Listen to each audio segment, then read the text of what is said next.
Hello and welcome to a brand new boxing show called The Squared Circle with myself, Mr. David Alorka. And myself, Joe Aujla. That's right. Listen, we're here to talk all things boxing. Boxing news, what goes down in the Squared Circle and what goes down around it. And today we're here to talk about Bivol Beterbiev. An absolutely sensational fight happening on October 12th, courtesy of Riyadh season. We may be in attendance, who knows? But for now, Fingers crossed. we're here to talk about that press conference and then what we think about the fight and some of the key ones on the card going forward. So listen, let's start at the top. Bivol Beterbiev, the trailer. You know, I've watched that, and it's going to sound a bit sad. I'm not going to lie. I've watched that 6 times. Yeah, I counted. Yeah, I swear down, I got goosebumps every single. It doesn't change. That trailer by far the best one Riyadh season's produced. You know, in terms of if you're a casual boxing fan, David, and you want to get into the sport, that trailer epitomizes what that fight is about. Brother. You don't even need to be a boxing fan. You don't, but You if don't you even want need to be a boxing. No, listen. If you aren't a boxing fan and you're just a fan of epic, I'm not talking. When I say epic, I'm talking about epic and everything that encompasses epic movies, epic soundtracks, epic moments. If you are just a fan of epic, you watch that trailer and you're like, whatever that is, give me 5 of them. Well said. Whatever David. that is, I want to be there. Whatever that is, I need to watch it. Because, listen, they are the kings of the fight trailers. But that one right there, woo! For the crown, the light heavyweight For division. the crown, the 4 Crown Showdown. Yeah, that. Do you know what? When I think about that fight, I think about you've watched The Dark Knight, right? Come on. Yeah, come on. That's my favorite film. Come on, bruv. When the Joker is with Batman and he's saying the unstoppable force meets the immovable object. That is exactly what Artur Beterbiev versus Dimitri Bivol is. Yeah, Artur Beterbiev, 20 fights, 20 knockouts, the perfect record, the only one in boxing, only world champion in boxing. Dimitri Bivol, yeah, one of the best talented natural boxers we have in the sport. He is just an unstoppable work rate, great technique, just a savage, 2 savages having it out. Is by far the best 50-50 fight in boxing. The best fight in boxing, and that is the one, you know, obviously I want to see the Fury AJs and, the Fury Usyk when I was there, the first fight of Fury Usyk, and I loved that fight. The Canelo Benavidez, but it's not the Shakur's Tanks, but it's nothing compared to this fight, is it? Brother, listen, right now I'm just sitting here salivating in the mouth. Right now I'm just sitting here thinking about, listen, this is every fight fan's Dream. This is every fight fan's like ultimate fight.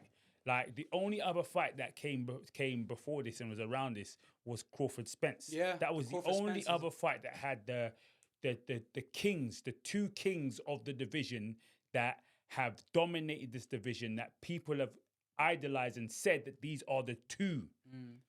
Without a doubt, whether they were champions or whether they weren't champions, whether they had 1 belt or whether they had 2 or 3. These were the ones that people had said were the 2, and it's the exact same in this light heavyweight division. These are the 2 that everyone's been like, forget about everyone else. These are the 2. Facts. One is an absolute destroyer. One is a technical master. Do you understand what I'm saying? And when these 2 clash, oh my days. Listen, I just hope that it lives up to the expectation. 100%. And do you know what? Like, it's up there with the Spence and Crawfords. It's up there with the Canelo's Triple Gs. Do you know what? It reminds me of a Canelo Triple G, just 2 savages having it at. Yeah. And like, let's have it. Like that type of mentality. And those Canelo Triple G fights, they were amazing to watch, except for like the third one. Obviously, Canelo did what he did because of Triple G's age, right? But those first 2 fights, I hope if it's same as that. Oh, Dave, we're here for give amazing us, give us 2 of them. Give us 2, 3, 4 of them. I'll lap them up all the way. I'll lap them up. I'll take it without the belts. Like, even if the belts have got to scatter after that, I don't listen.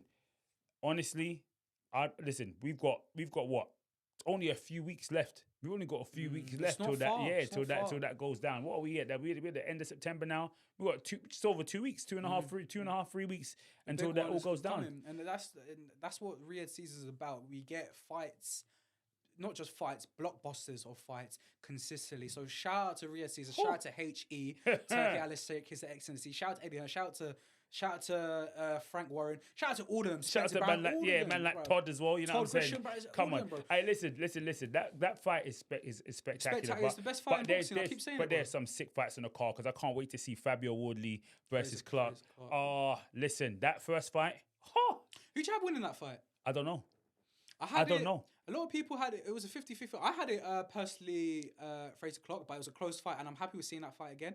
What do you think about the criticism about a British title fight being in another country? Do you know what? I get it.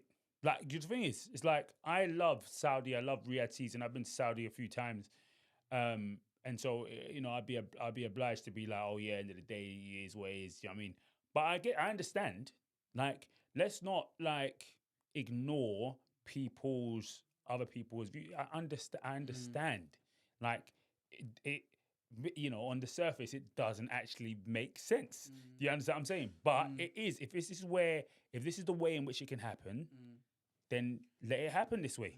Like, I've got no problem. I personally have no problem with it, but I understand why other people do. I think they have every right to do what they're doing, because at the end of the day, they're boxers. What are they? They're prize fighters, aren't they? So they do have every right, and they're putting their lives on the line, and they should try and find the most maximum gain. That is obviously Riyadh and Saudi Arabia. So I understand both sides. In terms of fans, I understand. I think, listen, what people will understand is, yeah, like you said, these people are prize fighters, right? The British title has so much history and heritage. It does, yeah. Right? But if they were told by the British Board of Control, you can't have to fight for the British title without the belt, with the belt in Saudi, they'd say, all right, okay, cool, then we'll let the belt go. Let them other brothers fight for it. We're going to have this fight against each other in Saudi because the fight itself is bigger than the belt. That's the truth. Yeah, from like, the first one, that's the reality. Yeah, for sure. So it is what it is. You know what I mean? I'll take it. If that's the way in which it's got to be done, man. I'll have it and I'll lap that bad boy up. Yeah, and to be fair, look, the British Boxing Board of Control, they're the ones sanctioning it as well, aren't they? So if they're happy accepting it, even if they're probably getting a nice little, you know what I mean, cha-ching, which fair enough, innit? Life, money moves the world, innit? But look, I don't mind it. I think, do you know what it is? Look, I understand if you want to go watch it in like an O2 arena, for example, fair enough. But look, the time zones are not that different. Like, what's Riyadh 2 hours ahead of us in Saudi? Yeah, so it's not the end of the world. You got to watch it on TV. You got to get it. You got to get a great fight and move on with it. Really, that's it. And then listen, we get to see Ben Whittaker again in Saudi. He's been in Saudi before. He was on Usyk Joshua 2. Yeah. Raging the Red Sea one, wasn't it? Yeah. What do you think about? What do you think about him? I think it's time now for Ben Whittaker. I think now he's 27. Look, I'm a fan of Ben Whittaker. I love the showboating to a certain degree. I love it when he's slipping shots and then landing and being fun with it. I don't like it when he does belittle his opponents. Obviously, he doesn't like the word disrespect, but fair enough. But I understand why he does it. He does it to get himself going. I think he does it more to get himself going than to try and belittle his opponents and make a rhythm and be that, that Nassim Hamid type of, hit, not get hit. But, he's got a new audience in Riyadh to do it. And carry on with it, man. Listen. Why should I not enjoy myself while doing what I'm doing? Facts. No, I've got nothing against it. If I've got a job, if I've got a job and my job is like, I don't know, stacking papers. Why can't I have vibes when I'm stacking the papers? Do you see what I'm saying?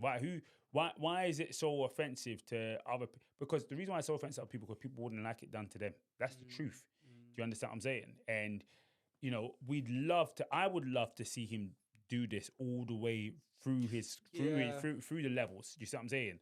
Obviously, it's not going to be as easy because when the levels start leveling, you can't be doing that against. You see what I'm saying? A lot of people. And you know what it is? So what And even if he does do it against those people and he gets punished for it, that's the game. They know what they're expecting as well. The game of boxing is you bring your thing, I bring my thing. And then we see who wins. That's it. So if your thing includes the, you know what I'm saying, the showboating, the Dragon Ball Z. It's great stuff to watch, bro. At the end of the day, bring it. Bring it. My thing should be, if I'm good enough, my thing should be able to stop your thing and make your thing look stupid. So that's the thing. No one should, I'm not in the camp of, oh, let's criticize him. But I understand why boxers don't like it. I understand why some people don't like it, and because nobody likes to be humiliated necessarily. But boxing is styles. That's his style. Some people like the style. Some people don't. Some people like Mayweather style. Some people don't like Floyd's style. Do you understand what I'm saying? It's styles. You do your thing, I do mine. Oh, I'd love for Mayweather to just come out and just fight. So we'll see who's the real fight. No. Why should I do that? No. If your style is better than mine, if you're that good, then you'll be able to beat me. Do you understand what I'm saying? Yeah. That's why for me, I like him. In terms, you're 100% right. And also, do you know what? The opponents know what they're expecting. Come on. If you don't like it, don't fight him. But I know that they're probably getting a decent, decent amount. Yeah. You know what I'm saying?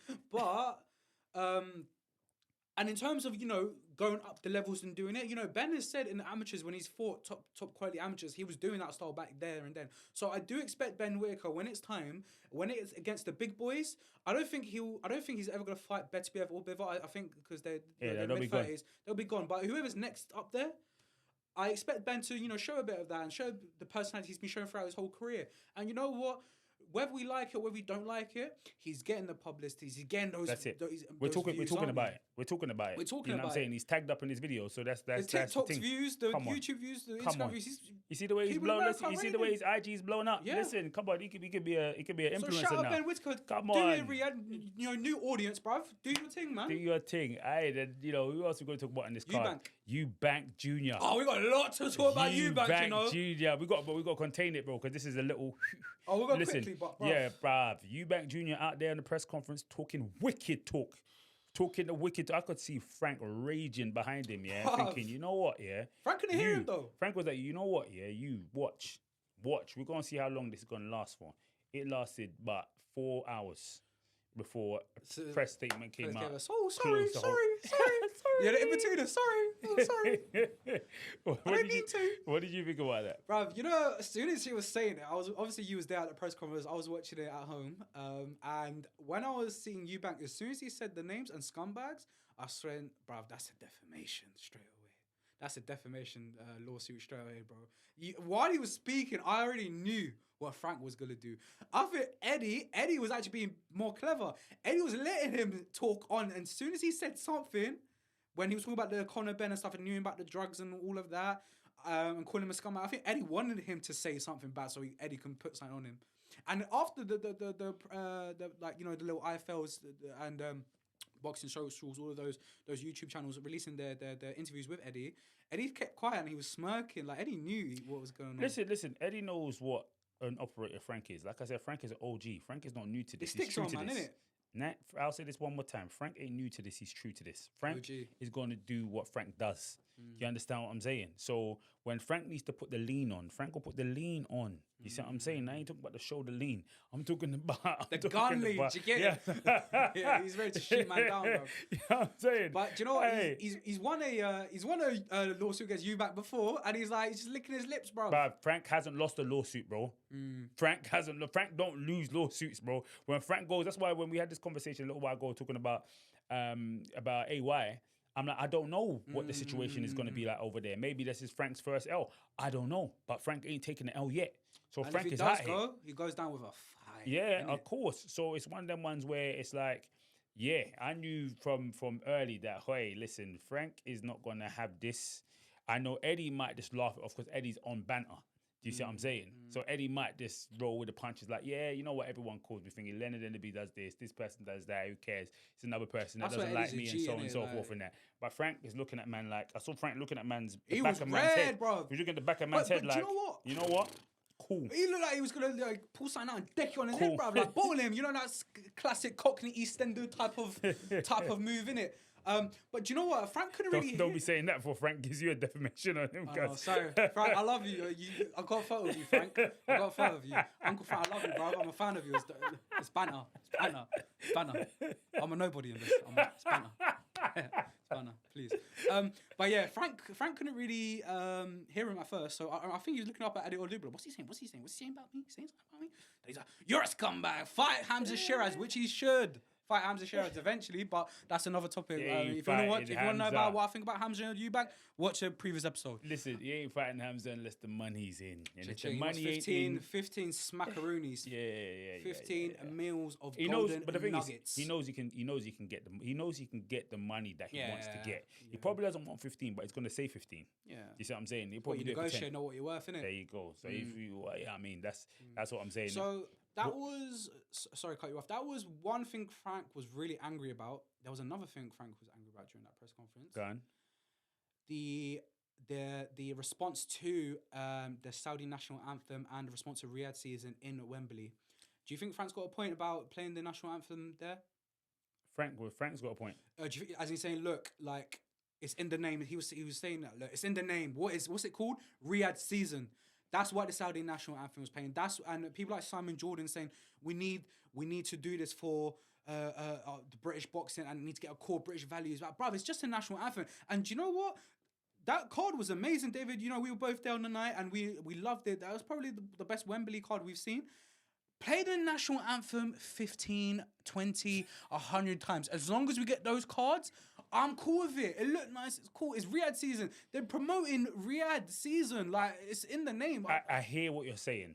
Now, I'm not going to take the other side, but I am going to say, yeah, I do understand a degree of balance.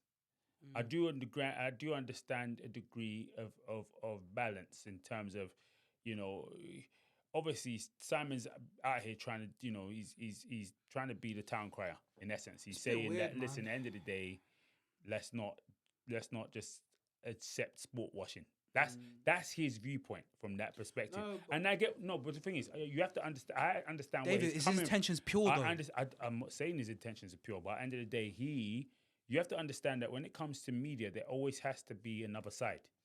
So though sometimes Simon plays the other side just because there has to be another side.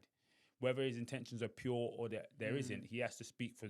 He sometimes speaks for those that haven't got the platform to speak. So maybe he just say, at the end of the day, so on and so forth. If the majority of people were on the other side, maybe sometimes Simon goes the other way and goes, well, at the end of the day, of course they're going to have to think the clues in the name. Riyadh, do you understand what I'm saying? So, and Simon is smart because he knows that it's going to generate clicks, it's going to generate watches, and he does a lot of that for that basis. So no, I don't think 100% there's full benevolence in everything that he does and says when it comes to that.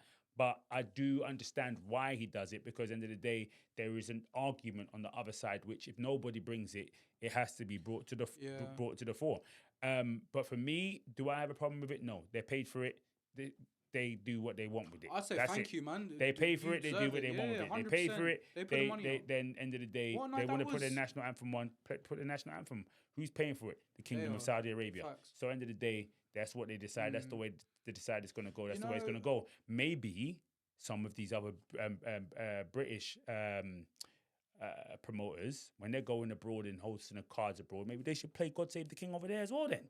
Because at the end of the day, if Eddie's doing a matchroom show in the States, maybe you should play some God Save the Queen, get some of that British way, you know what I'm saying, up in there as well. Get the badge in. Get the badge in. Get the badge in type of vibes, innit? That's what it is, bro. Show you about, innit? Badge in. Show your stunting. But do you know what, yeah?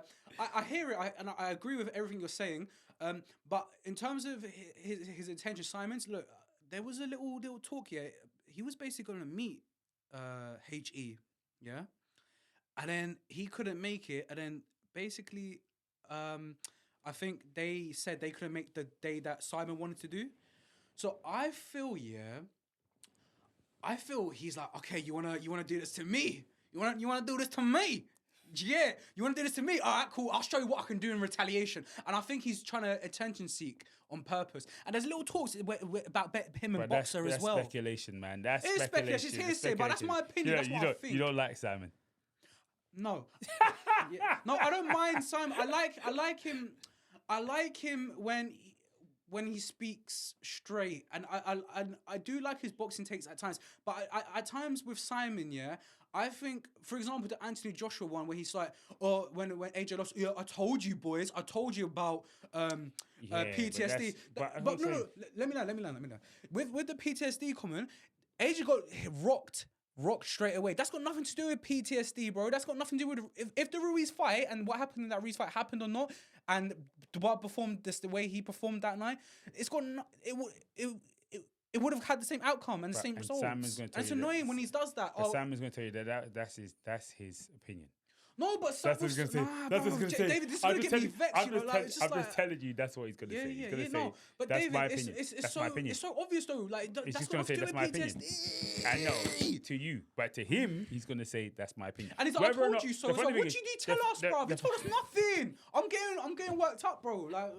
This guy, man. Simon Jordan, bro. Sometimes, bro. Hey, don't let Simon get to you, man. Don't let Simon get to you. He just acts like he's more. He knows what he's. Simon is smart. He knows what he's doing, and I like him as well. He knows what he's doing. So at the end of the day, sometimes I see Simon and I hear him speaking, and I'm just thinking, I know that you know what you're doing, and so, I smile at it because it's like I'm not gonna get sucked in, because he's doing what he's doing on purpose, and sometimes people are so involved in what they're doing that they even believe what they're saying because they have to in order for it to come across. No, but some parts of it he does.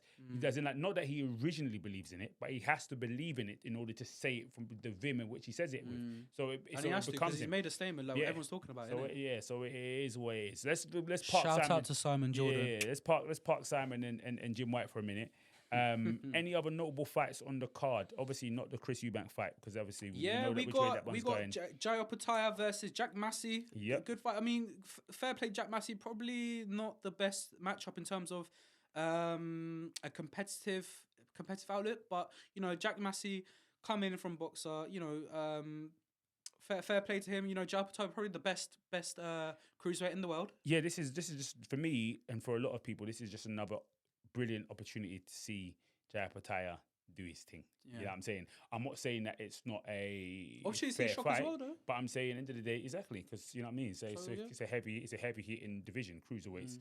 But this is, for me and for a lot of people, they love the fact that Jai Opetaia is on the card, so they can see a technician at work, so they can see a savage at work, so they can see a destroyer doing his thing. Yeah, I know. I do think. Look, I'm really happy for the boxer side. Is like we've seen a lot of boxer fighters coming on the cards. I know we were short of time, so I don't want to name them all. But Jack Massey being another one. And I think it's fair play. You make your P's. Fight the best. Respect it, right? Straight up and down. And I think this is the last one for Opetaia as a little pick me up type of fight. He needs to go. Yeah, but he doesn't want the pick me ups. He wants unifications. Them men are all running. Them men are all running scared. They're all running. I think we see Ben Smith and him next though. Yeah. I hope so. Because Billim's fighting November 16th. It's just the Latin card. Yeah, let's go to the Latin card. Okay. All right, cool. So then the thingy, and then before we close, we've got Sky Nicholson, the first female world title fight in Saudi Arabia. Not the first female fight in Saudi Arabia, because it's a good fight. Ramla Ali fought out there. Another Queensberry versus Matchroom fight in Sky Nicholson and Raven Chapman. It's a good fight. Really positive signs. We know we need the females in the sport as well, and they've shown in the past with your Calistro Shields, with your Amanda Serrano's versus Katie Taylor's. What a fight that was! Remember in Madison Square Garden. And yeah, this is another great atmosphere fight. I've ever been in. Really, I didn't go, but best really boxing atmosphere I've ever been in. Absolutely insane. Like, tore the freaking roof off. Madness. And that's how you show females can do it as well, and madness. All power to them, and yeah, good for Riyadh season as well. Now starting to do the right things, and now they're doing lesser of basically covering the complaints and responding, making big statements and responses. You know, for example, you're taking all our fights, Wembley, LA. Do you know what I mean? Now we need females. We got a female world championship fight, one of the best fights out there as well. You know, Absolutely. the best fights in terms of the big ones. Beterbiev, Bivol, the most obvious example. So shout Riyadh, shout HE, shout anyone on that card, shout the promoters, all of them. Innit? Shout them all out. Shout everybody in it. Because they're giving what we want, bro. Yeah, exactly. And long may it continue. Last question. What do you think about Shakur and Joe Cordina not being on? Obviously, Shakur's out with a hand injury. What do you think about Joe Cordina not getting a replacement? I feel a bit sorry for Joe. Yeah, I do feel a bit sorry for Joe, but you know, what I mean, sometimes these things happen. It's up to HE. If HE finds thinks the replacement is good enough that he wants on the card, then thinking that's how it goes. It all goes down to HE, and I'm sure if Shakur gets well soon, they might move that fight to December. Who knows? But listen, that is all we've got time for. Because if I let my man continue to roll on, we'll be here for another couple hours. You understand? Please, can we try? Nah, we can't. No, can we try go? Yeah. Please, can we try go? Can we go? Go. Yeah. We'll try. We'll see what we can do for sure, man. Sorry, I keep talking. Sorry, guys. Anyway, listen, I've been David Alorka. And I've been Joe Aujla. You've been watching The Squared Circle, and we'll see you again next time. Peace. That's a wrap.